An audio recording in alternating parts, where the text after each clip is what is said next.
नमस्कार। BA third है music vocal, theory second, unit first. Topic है राग। राग भारतीय संगीत का प्रधान वैशिष्ट्य है। राग प्रधान होने के कारण भारतीय संगीत को रागधारी संगीत कहा जाने लगा है।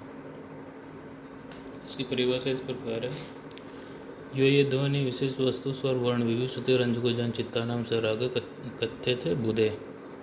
अर्थात ऐसी ध्वनि जो स्वर वर्ण से विभूषित हो तथा मनुष्य के चित्त का रंजन कर सके, उसे राग कहते हैं। अर्थात स्वर वर्ण से विभूषित ऐसी रचना जिसमें रंजकता हो, राग कहलाती है। राग की शास्त्रीय परिभाषा के अनुसार राग का रंजक होना आवश्यक है, अनिवार्य नहीं है। अतः रंजक न होने पर भी राग शास्त्रीय आधार पर प्रमाणित हो सकता है, परंतु व्यवहारिक रूप से राग केवल वही जिसमें रंजकता हो। वैसे तो स्वतः सारे स्वर रंजक होते हैं, रंजक की शक्ति रखते हैं,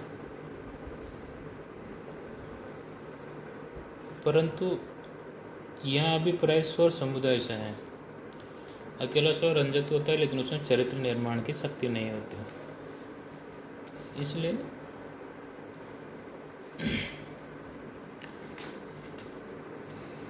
ऐसी ध्वनि जो स्वर वर्ण से विभूषित हो, राग कहलाएगी। राग में निम्न बातों को होना आवश्यक है। राग किसी ताड़ से उत्पन्न होना चाहिए। ताड़ मतलब वर्ग, जो आगे बताया जाएगा। किसी भी राग में सप्तक के 5 से कम स्वर नहीं होने चाहिए, कम से कम 5 स्वर तो होने ही चाहिए। राग में रंजकता हो। राग में एक स्वर के 2 रूप एक साथ ना हो, मतलब विकृत शुद्ध और विकृत, एक ही स्वर के शुद्ध और विकृत रूप दोनों एक साथ नहीं होने चाहिए। राग में आरोह अवरोह का होना आवश्यक है। किसी भी राग में षड्ज वर्जित नहीं होता, क्योंकि प्राचीन काल में राग या जातियों का गायन अंश और न्यास के स्वरों पर ग्रह स्वर से भी कर सकते थे, लेकिन अब षड्ज को भारतीय संगीत का आधार सुर माना गया, तो शुरुआत षड्ज से मानी जाती है, इसलिए षड्ज वर्जित नहीं होना चाहिए। आगे है राग में मध्यम पंचम एक साथ वर्जित नहीं होनी चाहिए। वादी संवादी स्वर भी होने चाहिए, क्योंकि ये राग का मूल प्राण होता है। ये तो हो गए राग की परिभाषा। अब रागों का वर्गीकरण की बात आती है। वर्गीकरण का मतलब है वर्ग बनाना। जैसे अनेक राग हैं जिनकी वस्तु स्थिति अलग अलग है। ये बहुत सारों की कुछ न कुछ समानता रखते, विभिन्नता रखते हैं। तो समानता वाले रागों को एक वर्ग में बांटना, विभिन्नता वाले रागों को अलग वर्ग में बांटना। तो इस कारण रागों का वर्गीकरण अनेक विद्वानों ने अलग अलग तरीके से किया है। उनमें जैसे इस तरह से वर्गीकरण हुआ है रागों का प्राचीन काल से लेकर आधुनिक काल तक, जिनमें गीतों के आधार पर वर्गीकरण, समय के अनुसार वर्गीकरण, रसों के अनुसार वर्गीकरण, मेल के अनुसार वर्गीकरण, राग रागिनी वर्गीकरण, थाट राग वर्गीकरण, शुद्ध, छय, अलग तथा संकीर्ण राग वर्गीकरण, 10 विध राग वर्गीकरण और राग रागांग वर्गीकरण।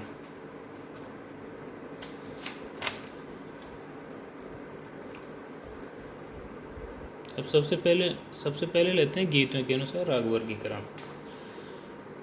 तो गीतों के अनुसार राग वर्गीकरण का सबसे पहले वर्णन मिलता है संगीत मकरंद, जो महर्षि नारद द्वारा लिखित है।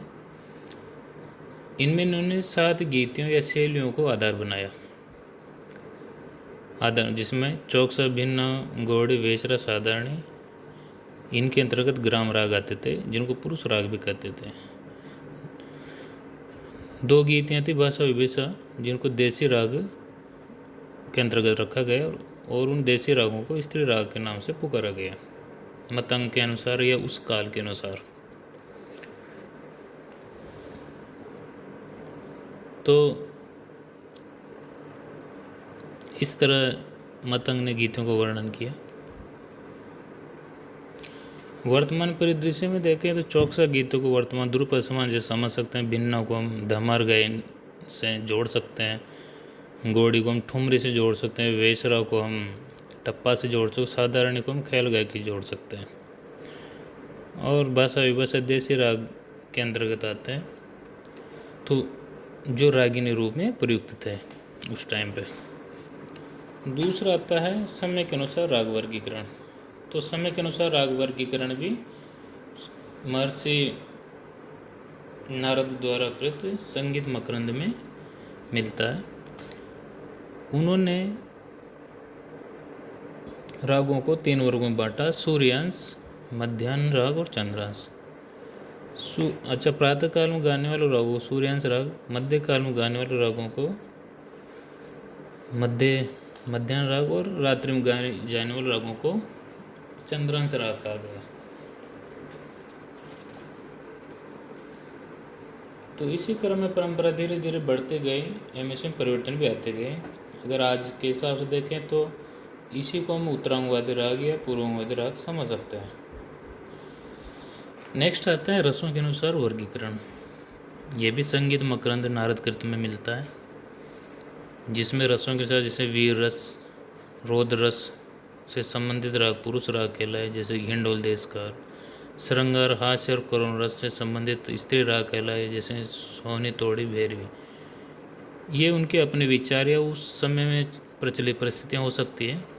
आज स्त्री राग, पुरुष राग, नपुंसक रागों का कोई मोल नहीं। आज का वर्गीकरण कुछ अलग ही है, जो हम आगे बताएंगे। और भयानक शांत रस से संबंधित नपुंसक राग जिनको, जैसे कल्याण। तो इस तरह जोड़ के उन्होंने बताया। उनके आगे मेल राग वर्गीकरण। मेल देखो संस्कृत वर्ड शब्द है, मेल का अर्थ वर्ग होता है। तो मेल राग वर्गीकरण का श्रेय विजयनगर के मंत्री जो दक्षिण भारत में स्थित है माधवाचार्य जो जाता है, उन्होंने शुद्ध विक्रस्वरों का निर्धारण किया है। फिर जिन जिन रागों में शुद्ध वर्ग विक्रस्वर समानता रखते हैं उनके अलग अलग वर्ग बनाए, तो इसी को मेल राग वर्गीकरण कहते हैं।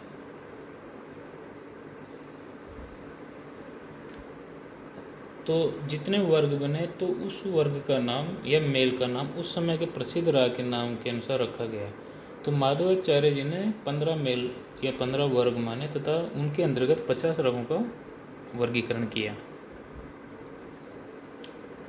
इसी क्रम में उसी वक्त जितने भी उनके परवर्ती या अनुगामी लगभग जितने भी ग्रंथकारों उन सब ने वर्ग या मेल अलग अलग माने। जैसे लोचन साहब ने 12 मेल माने, अहुबल जी ने 14 माने, श्रीनिवास जी ने भी 14, रामामात्य ने 20 और वैकंठमकी जी ने 72 मेल माने।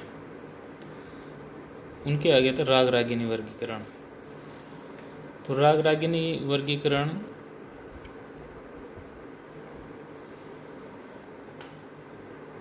में 4 मत प्रचलित है।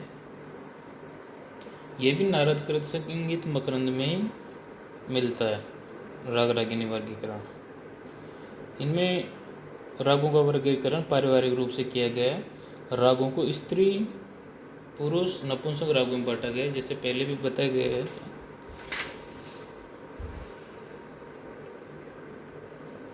बाद में नपुंसक की जगह शिशु राग का उपयोग किए जाने लगा। गंभीर प्रकृति रागों पुरुष, कोमल प्रकृति रागों को स्त्री तथा चंचल प्रकृति के रागों को शिशु राग आ गया। राग रागिनी पद्धति में 4 मत प्रचलित थे, जिनमें पहला सोमेश्वर या शिव मत, दूसरा हनुमत मत, भरत मत, कृष्ण मत या कल्याणाथ मत। ये चारों मत 6 मुख्य राग मानते थे तथा इनका संबंध ऋतुओं से जोड़ते थे। इन चारों मतों के अनुसार मुख्य राग 6 थे, पर उनके नाम हर मत में अलग अलग है। इसी प्रकार रागिनियों की संख्या तथा नाम भी अलग अलग मिलते हैं। जैसे सोमेश्वर मत 6 प्रमुख राग मानता है और 36 रागिनी थी सोमेश्वर मत में। हनुमत मत 6 राग और उसकी 30 रागिनी थी, मतलब प्रत्येक राग की 5-5 रागिनी। भरत मत 6 राग और प्रत्येक राग की 5-5 रागिनी, मतलब 6 राग और 30 रागिनी कुल हो गई। और कृष्ण मत 6 राग और 36 रागिनी। इस प्रकार इनका अनुमान था। अगला आता है वर्गीकरण, थाट राग वर्गीकरण। थाट का अर्थ है ढांचा। क्योंकि मेल राग वर्गीकरण दक्षिण में मेल कहा जाता था और उसी बाद में उत्तर भारत में थाट राग का प्रादुर्भाव होने लगा था। तो थाट का अर्थ ढांचा। जिस प्रकार झोंपड़ी बनाने के लिए पहले ढांचा तैयार किए जाते उसी प्रकार वाद्य के दंड पर पर्दे बांधकर उन्हें सरका कर राग के लिए जो स्वर बनाया जाता है उसे थाट कहते हैं। थाट शब्द का उपयोग पहले तंत्री वाद्यों के लिए ही है। मध्यकाल में सामान्य रूप से शास्त्रकारों ने मेल शब्द का प्रयोग किया था, जैसे हमने बताया था। इस मेल के पर्यायवाची रूप में मेल संस्कृत वर्ड दक्षिणी विद्वानों ने इसका ज़्यादा उपयोग किया। तो उसके पर्यायवाची रूप में उत्तर भारत में संस्थान शब्द था, मतलब मेल थाट और संस्थान ये एक ही शब्द के अलग अलग पहलू है। थाट का अर्थ हम यह भी समझ सकते हैं स्वतंत्र रूप से कि ऐसी जगह जहाँ राग एकत्रित होकर वर्गीकृत होते हैं। उत्तर भारतीय संगीत में थाटों की संख्या समय समय पर घटती बढ़ती रही। पंडित भातखंडे जी ने थाट पद्धति को व्यवस्थित किया तथा 32 थाटों को गणित के आधार पर प्रकाशित किया। 32 में से 10 थाट मुख्य उन्होंने माने हैं।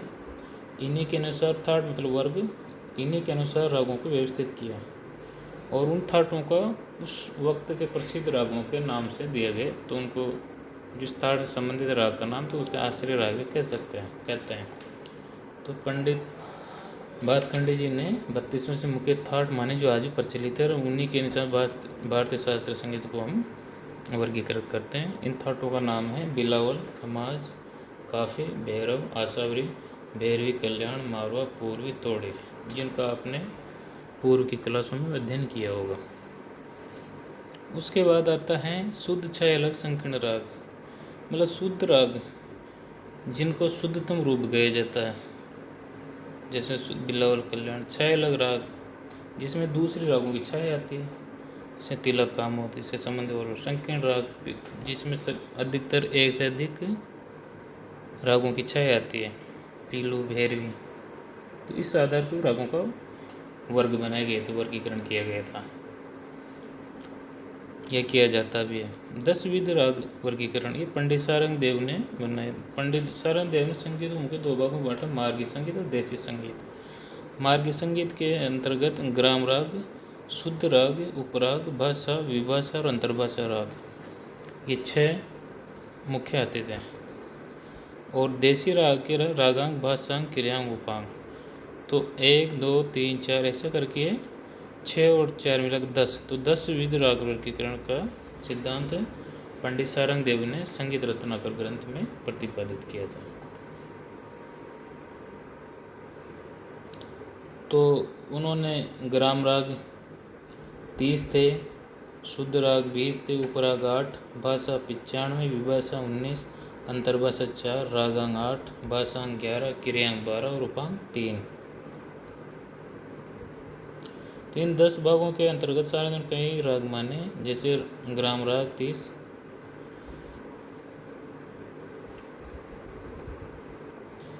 अब अंतिम वर्गीकरण आता है राग रागांग वर्गीकरण, जो ये आधुनिक विद्वानों के देन, इनके सूत्रधार नारायण मोरेश्वर करे। ऐसा स्वर समूह जो राग को विशेषता प्रदान करता हो, मतलब ऐसा छोटा सा टुकड़ा स्वरों का यह स्वर विशेष जिससे राग को पहचानने में आसानी से। जैसे भैरव है तो भैरव के में र और ध स्वर है, तो रे ध कोमल है, साथ आंदोलित होते हैं। तो जिस राग में रे ध आंदोलित हो रहे तो भैरव राग है या भैरव अंग का राग है। जैसे ग म रे सा, तो ग को आंदोलित और ग म रे सा या मर, इनकी जो उल्लंघन क्रिया है, तो ये एक कानड़ा का रूप है। रे पे मलारंग का राग है। तो ये छोटे छोटे टुकड़ों से ये राग का अंग है, तो इसे राग रागांग वर्गीकरण कहा गया। तो नारायण मोरेश्वर करे जिनने 30 रागांग राग बताए। तो इस प्रकार 9 तरह से हमने प्राचीन से लेकर आधुनिक काल तक 9 तरह से रागों का वर्गीकरण किया। इसी को राग वर्गीकरण कहते हैं।